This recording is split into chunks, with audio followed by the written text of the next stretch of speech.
반갑습니다. 오늘 이렇게 영상으로 하나님 말씀을 전하게 되었습니다.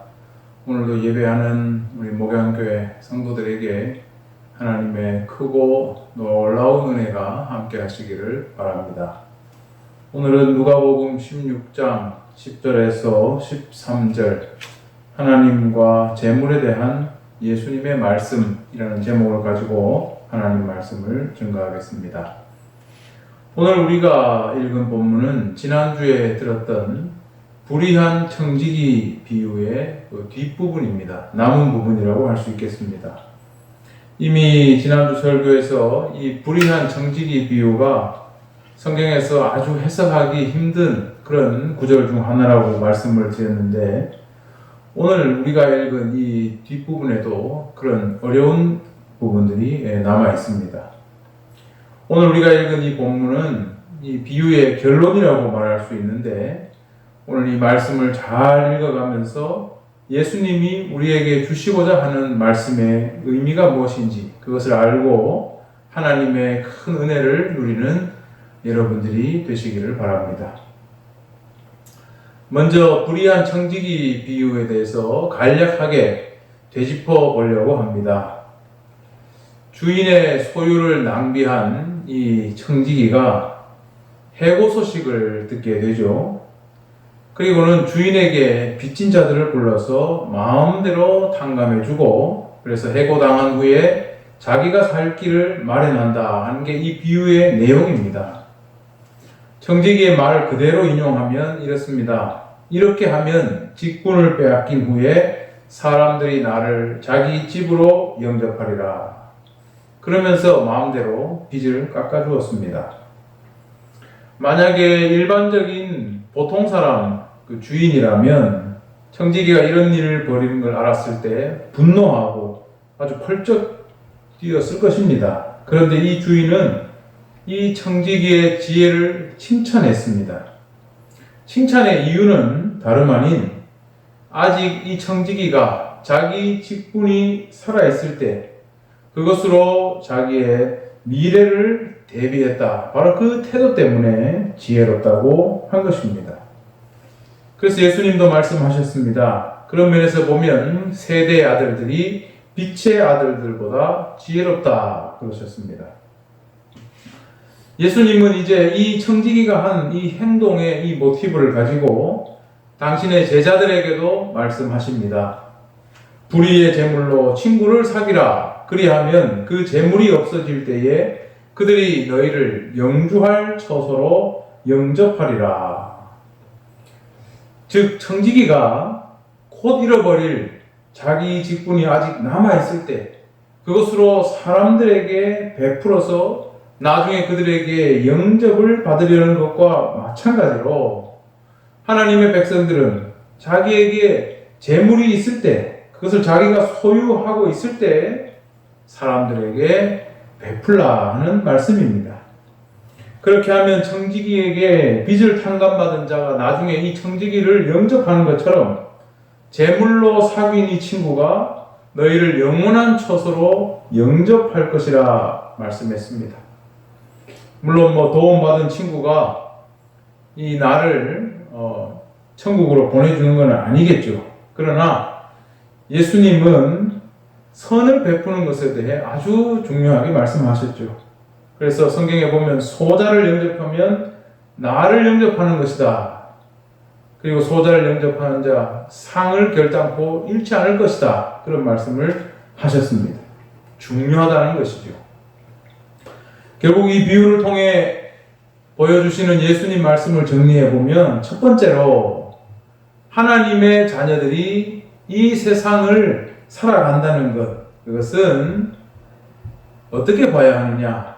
우리가 언제 끝날지 모르는 이 현세만을 볼 것이 아니라 미래를 준비하는 시간으로 삼아야 한다 하는 것이 이 비유의 교훈이었습니다. 즉 하나님 나라의 그 종말론적인 완성을 바라보면서 그렇게 살아야 한다는 것입니다. 두 번째로 그러한 삶을 살기 위해서 우리는 재물을 어떻게 바라보아야 하는가, 그걸 이 비유는 보여주고 있죠. 재물은 자기가 지금 소유하고 있는 것이지만 그게 본래 자기 것이 아니라 하나님이 우리에게 주신 것이죠. 그렇기 때문에 이것을 자기를 위해 쓸 게 아니라 남을 위해 쓰고, 더 크게 보면 하나님 나라를 위해서 사용해야 한다라는 것을 가르쳐 주시는 말씀입니다. 자, 오늘 읽은 이 본문은 바로 이 두 번째, 그리스도인들이 재물을 어떻게 봐야 하는가, 어떻게 써야 하는가에 대해서 이제 구체적인 결론을 내려주는 말씀이라고 보겠습니다. 이 말씀을 통해서 하나님의 뜻을 분명하게 알아가는 우리 목양교회 성도님들이 되시기를 바랍니다.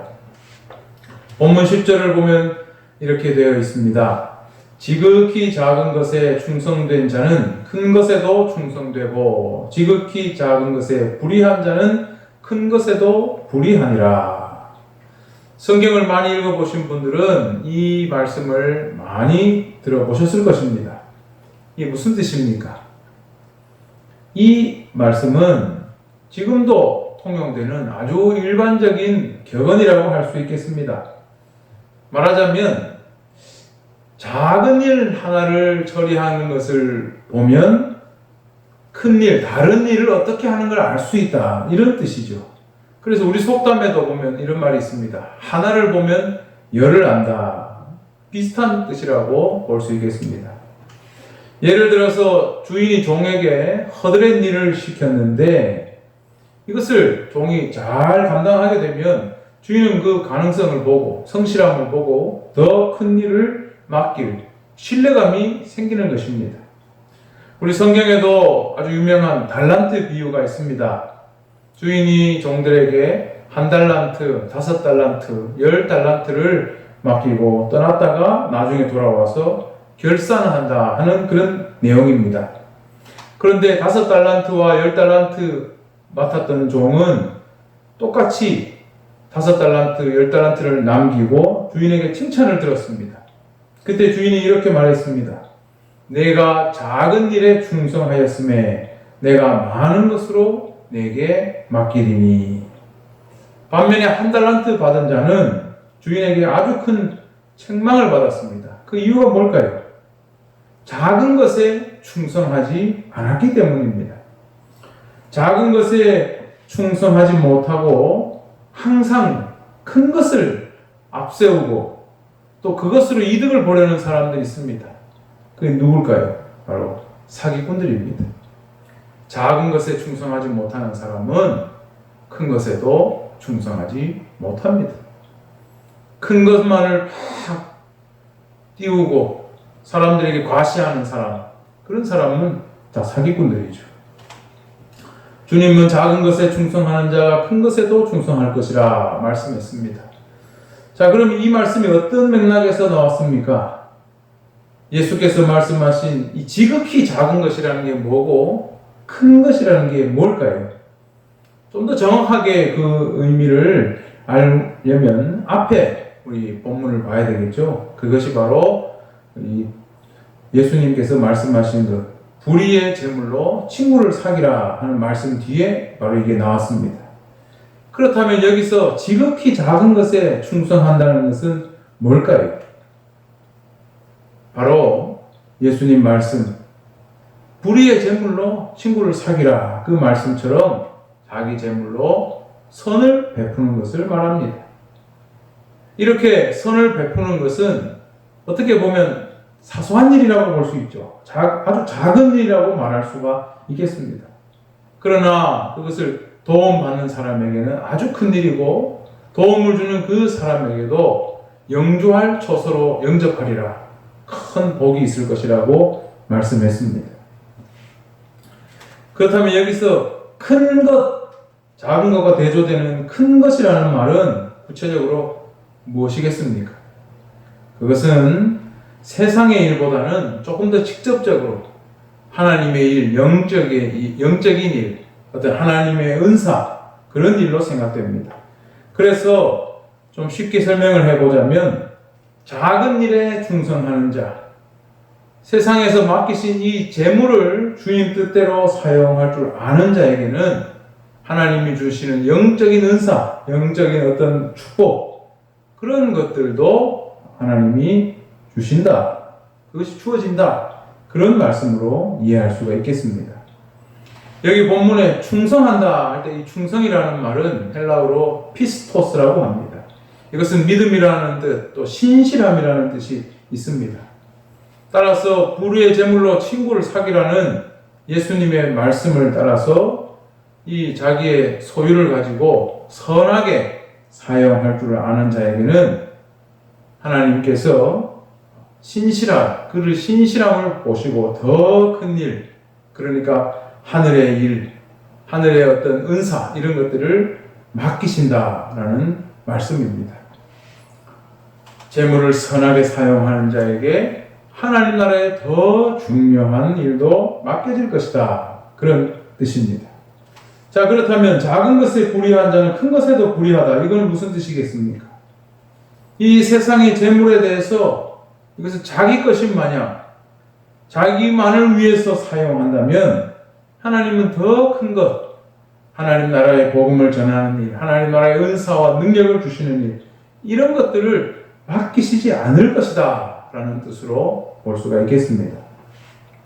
그래서 종교개혁가 칼빈은 그 주석에서 뭐라고 말했냐 하면, 우리가 땅의 것을 잘 다스리지 못해서 하늘의 은사를 빼앗기지 않도록 두려운 마음을 가지라, 이렇게 말하고 있습니다. 의미가 조금 확실해졌습니다. 자, 이어지는 본문도 이와 비슷한 뜻을 가지고 있습니다. 표현만 좀 다를 뿐입니다. 11절 말씀을 보시면, 너희가 만일 불의한 재물에도 충성하지 아니하면 누가 참된 것으로 너희에게 맡기겠느냐. 그리고 12절도 보시면, 너희가 만일 남의 것에 충성하지 아니하면 누가 너희의 것을 너희에게 주겠느냐라고 했습니다. 사실 10절, 11절, 12절의 이 구조가 참 비슷합니다. 그 뜻도 사실 비슷한 것입니다. 11절에서는 10절에서 지극히 작은 것이라고 했는데 그 대신 불의한 재물이라는 말이 들어가 있습니다. 이 불의한 재물이란 무엇입니까? 지난주에도 말씀드렸다시피 우리가 완전히 의존할 수 없는 것, 우리 자신을 맡길 만하지 않은 것, 그걸 불의한 재물이라고 말할 수 있겠습니다. 재물이라는 것은 본래 그런 것이죠. 우리가 살아있을 때 우리가 일시적으로 소유하고 있는 것이고, 청지기가 주인으로부터 어떤 받은 직분처럼, 그래서 그걸로 권리를 행사하는 것처럼 맡겨진 것이 재물이라는 말입니다. 그렇기 때문에 이 재물은 원래 자기 것이 아닙니다.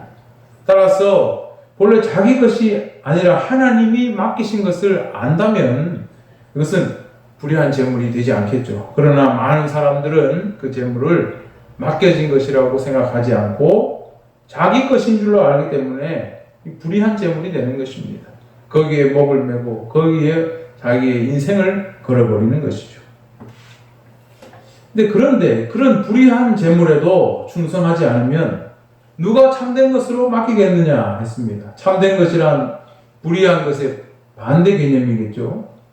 그것은 다시 말하면 영구적이고 변함이 없는 것, 그런 것을 이야기하는 겁니다. 계속해서 믿을 만한, 신뢰할 수 있는 것, 맡길 수 있는 것, 그런 뜻이 있죠. 그래서 불의한 재물에도 충성하지 않는 자에게 누가 참된 것으로 맡기겠느냐. 앞에 설명한 10절과 같은 의미가 있습니다. 또 12절에서는 맡은 것에 충성하지 않으면 누가 너희의 것을 너희에게 주겠느냐라고 했습니다. 맡은 것이란 말 그대로 남의 것이죠. 남의 것을 내가 일시적으로 맡는 겁니다. 그런데 이렇게 남의 것을 맡았어도 충성하지 않으면 누가 너희의 것을 주겠느냐? 너희에게 네가 받을 것을 누가 주겠느냐? 그 말입니다. 여기서는 남의 것과 나의 것이 대비되어 있습니다. 원래 남의 것이란 어떻습니까? 우리가 남에게 물건을 빌리면 우리가 사용할 때도 신경 써서 아주 곱게 다룰 수밖에 없습니다. 내 거는 좀 함부로 쓰죠. 뭐 고장나도 내 거니까, 누가 뭐라 할 사람이 없으니까 함부로 씁니다. 돈을 맡아서 관리하고 투자하는 사람들도 어떻습니까? 고객의 돈을 맡게 되면 그걸 함부로 쓸 수 없죠. 물론 못된 사람들이 그럴 수도 있겠지만 원래는 상식적으로 하면 남의 돈을 맡으면 함부로 쓸 수 없습니다. 함부로 투자할 수 없습니다. 그러나 자기 돈이라면 어떻습니까? 자기 돈이라면 뭐 손해를 봐도 내가 보는 거니까 하고 더 함부로 할 수가 있습니다. 남의 것은 더 신경을 써야 하는 것입니다. 그런데 남의 것도 제대로 관리 못하면 어떻게 자기의 것을 관리하겠느냐, 너희의 것을 너희에게 주겠느냐라고 말씀하고 있습니다. 그래서 10절, 11절, 12절을 가만히 보면 이 표현이 조금씩 다를 뿐 같은 의미를 이야기하고 있습니다. 10절에 지극히 작은 것, 그것은 11절에서 불의한 재물, 12절에서는 맡은 것이 되었고 바로 여기에 충성하지 않으면 누가 너희에게 큰 것을 주겠느냐? 11절에 참된 것을 주겠느냐? 12절에 너희의 것을 주겠느냐라고 말씀하고 있습니다. 결국 작은 것, 불의한 재물, 맡은 것을 신실하게 감당하는 자에게 뒤에 나오는 것 있죠. 큰 것, 그리고 참된 것, 그리고 너희의 것을 맡겨주실 것이다 라는 말씀이죠. 이것은 앞에서도 말한 바처럼 세상의 재물에 대해서 그것을 자기 것이다 생각하지 않고 하나님이 맡기신 것이다 생각하고 그것을 귀하게 선하게 사용하는 것. 하나님 나라를 위해서 쓸 줄 아는 자에게 하나님은 더욱 크고 놀랍고 영적인 은사, 영적인 어떤 그런 일들, 하나님 나라의 일들을 직접적으로 맡기실 것이다. 그 말씀이죠. 그 반대로 하면 뭐겠습니까? 세상의 재물을 이게 자기 것인 줄로 생각하고 자기 인생을 거기다 맡기고 자기 욕심 채우는 데만 쓰고 그렇게 하면 하나님 나라의 이런 일들을, 귀한 일들을 맡기시지 않을 것이다. 그러니까 이 말씀은 다시 말하면 돈, 이 재물에 대해서 어떻게 생각해야 하는가, 어떤 가치를 가져야 하는가, 어떻게 써야 하는가, 이것을 다시 한번 결론 지어주는 말씀이라고 볼 수 있겠습니다. 자, 그래서 이어지는 13절의 결론에서는 분명히 이렇게 말하고 있습니다. 제가 읽어보겠습니다. 집 하인이 두 주인을 섬길 수 없나니 혹 이를 미워하고 저를 사랑하거나 혹 이를 중히 여기고 저를 경히 여길 것임이니라. 너희는 하나님과 재물을 겸하여 섬길 수 없느니라. 이 구절은 마태복음 6장 24절에 나온 구절과 거의 똑같습니다. 일단 여기서 하나님과 재물을 겸하여 섬길 수 없다라고 할 때 이 재물이라는 말의 이 원어가 맘모나스입니다. 이게 원래 헬라어가 아니고 아람어라고 합니다. 예수님 시대에 유대인들이 썼던 아람어. 그래서 거기서 맘몬이라는 말이 뭐냐면 바로 돈, 재물을 지칭하는 것입니다. 그래서 돈과 재물을 숭배하는 그런 사상을 맘몬주의다, 맘모니즘 이렇게 이야기합니다. 다른 말로 우리가 많이 쓰는 말들 있죠. 물질 만능주의, 물신주의, 또 재물을 숭배한다 해서 배금주의 그런 말들을 쓰기도 합니다. 그런데 결론으로 하신 예수님 말씀을 보면 앞부분에서는 10절, 11절, 12절에서는 뭐 큰 것, 뭐 불의한 재물, 참된 것, 뭐 맡긴 것 이렇게 상당히 좀 추상적으로 말씀하셔서 의미가 좀 모호한 듯 느껴지게 했다면 여기서는 아주 분명하게 말씀합니다. 한마디로 말해서 뭐냐 결론이 사람이 두 주인을 섬길 수 없다는 겁니다. 하나님과 재물을 함께 섬길 수 없다. 그것은 불가능하다는 뜻입니다. 왜냐하면 본문에도 나오듯이 혹 이를 미워하고 저를 사랑하거나 혹 이를 중히 여기고 저를 경히 여길 수밖에 없기 때문입니다. 이것은 추를 사용하는 저울이나 시소를 생각해 보면 됩니다. 한쪽이 무거워서 내려가면 반대쪽은 올라가게 되어 있는 것입니다. 한쪽은 들릴 수밖에 없는 것입니다. 하나님을 중히 여기면 재물은 가벼이 여기게 되는 것이고, 재물을 중히 여기면 하나님을 가벼이 여기게 되는 것이지, 이게 같이 될 수가 없는 것입니다. 그런데 재물이 대체 뭐길래 이것을 하나님과 같은 선상에 두고서 겸하여 섬길 수 없다고 했을까요? 이미 앞에서도 예수님은 재물을 불의한 재물이라고 하셨는데, 사실 재물 자체가 하나님과 동등한 선에 놓일 만큼 스스로 능력을 가지고 있는 것은 아니죠. 재물은 말 그대로 돈, 쇠, 금 이런 겁니다. 그런데 사람들이 여기에 가치를 부여하기 때문에 이것이 하나님보다 중하게 될 수도 있다는 거죠. 그래서 예수님은 하나님과 재물을 같은 선상에 두고 겸하여 섬길 수 없다, 그렇게 말씀하고 있는 것입니다. 즉, 인간의 탐욕이 재물을 하나님과 같은 신이 되게 만들 수도 있고, 하나님을 능가하는 신이 되게 만들 수도 있는 겁니다. 인간의 마음에서 그런 작용이 일어나는 것이죠. 그래서 예수님은 사람의 탐욕을 경계하시면서 하나님과 재물을 겸하여 섬길 수 없다고, 그것은 불가능한 일이라고 말씀하신 것입니다. 그런데 사람들은 예수님 말씀을 따르지 않고 그 불가능한 것을 가능하게 만들려고 합니다. 무슨 말일까요? 사람들이 하나님과 재물을 함께 섬기려고 합니다. 사실 예수님을 믿지 않는 사람은 대체로 이 세상에서 돈을 제일 중요하게 생각하는 경향이 있습니다. 왜냐하면 인간이 세상에 사는 동안 삶에 가장 큰 영향을 미치는 게 뭐냐? 살아보면 돈이거든요. 그렇기 때문에 사람들이 재물을 최고로 여기고 신처럼 숭배하는 것이 이상한 게 아닙니다. 그러나 처음부터 말씀드렸지만 이 비유는 예수님의 제자들에게 하신 말씀입니다.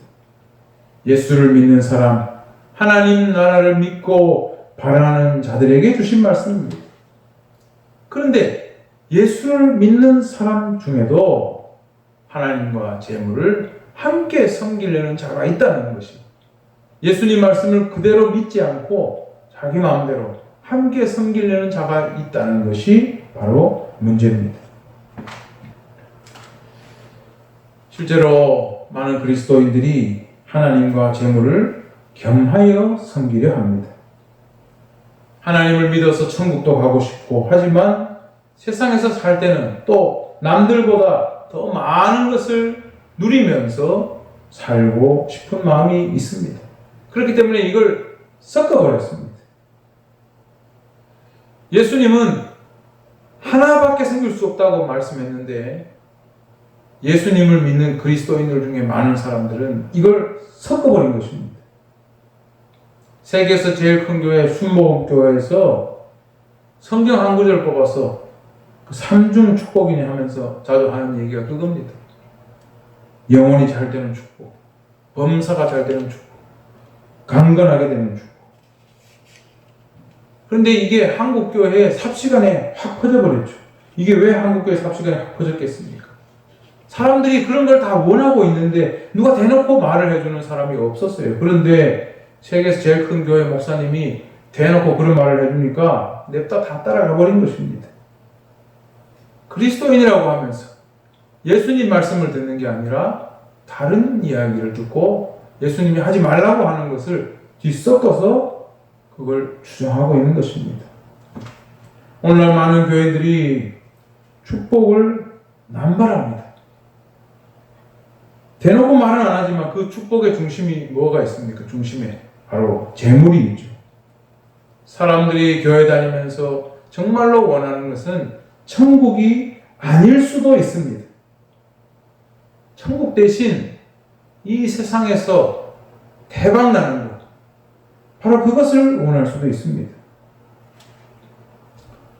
많은 교인들이 예수님 말씀과 다르게 탐욕에 절어 있고, 교회는 그것을 부추기고 있는 것, 그것이 바로 오늘 참 많은 교인들이 가지고 있는 현실입니다.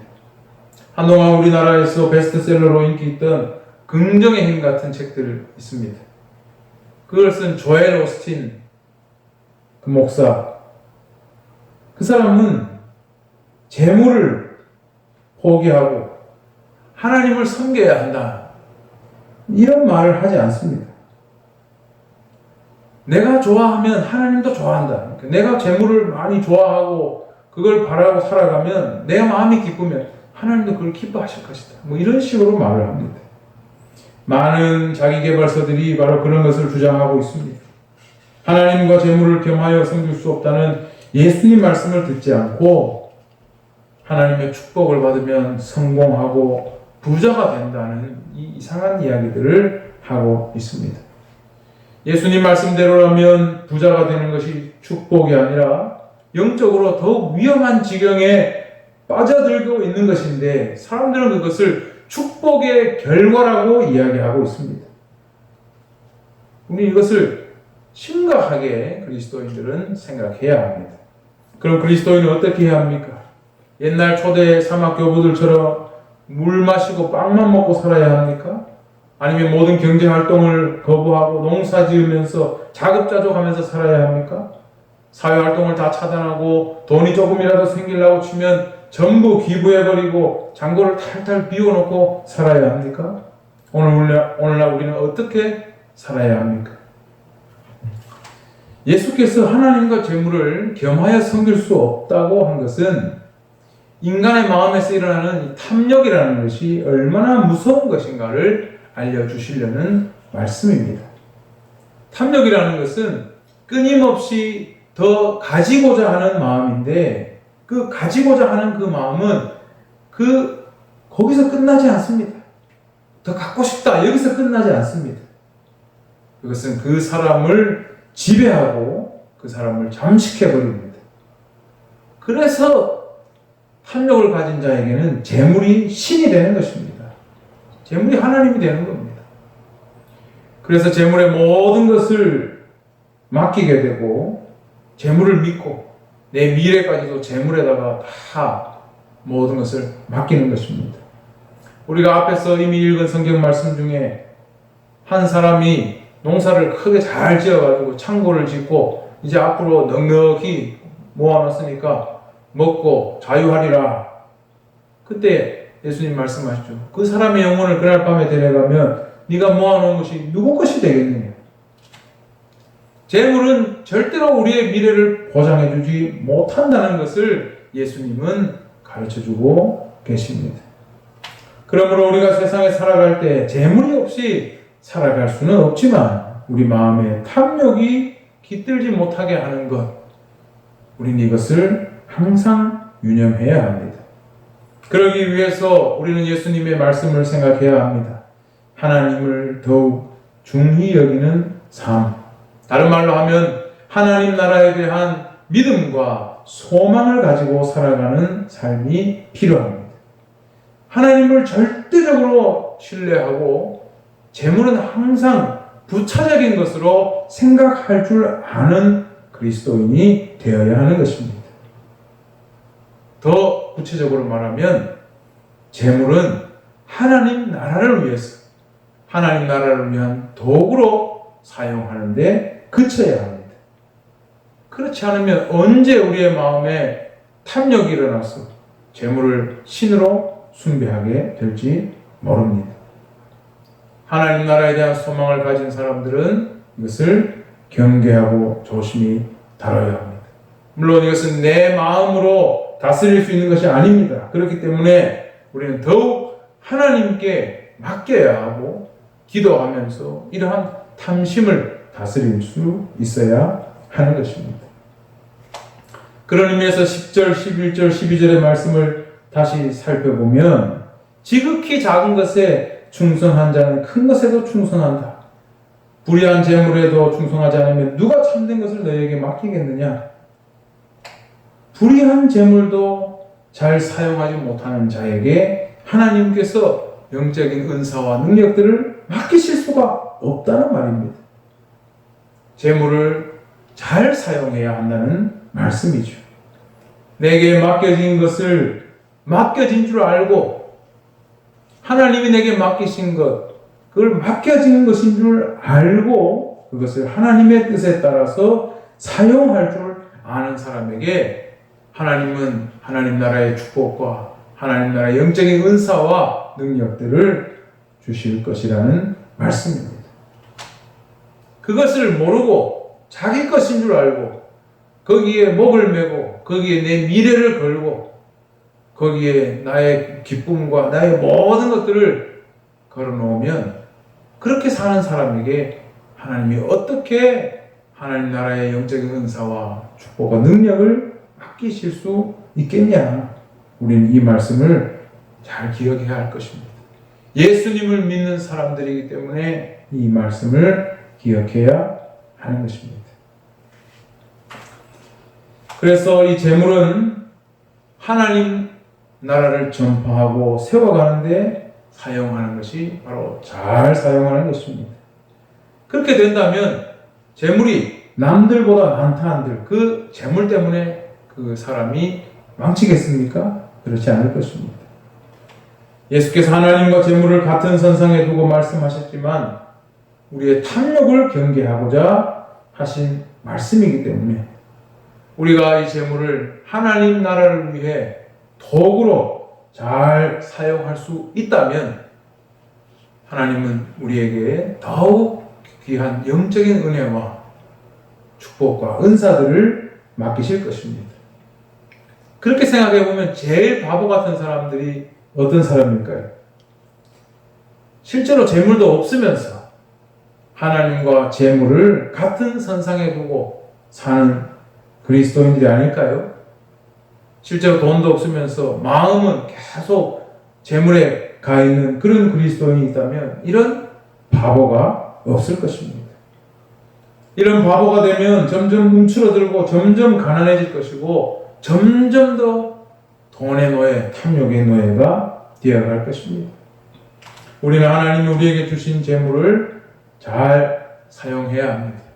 하나님 우리에게 재물도 주셨고 우리에게 생명을 주셔서 시간을 주셨고 또 우리에게 재능도 주셨습니다. 우리에게 주신 것을 하나님 나라를 위해 잘 사용할 때 그것은 결코 우리의 우상이 될 수 없습니다. 우리를 넘어뜨리지 못할 것입니다.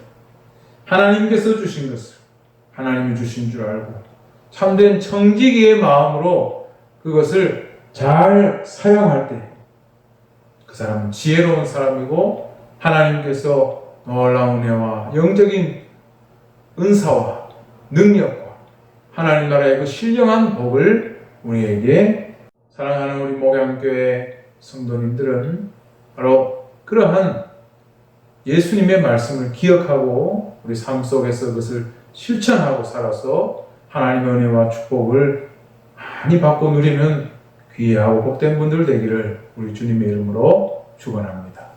기도하겠습니다. 하나님 은혜 감사합니다.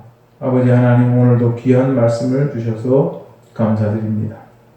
코로나가 더 심하여져서 함께 모여 예배할 수 없지만 아버지 하나님 우리의 마음에 성령께서 귀한 은혜와 복을 더하시기를 기도합니다.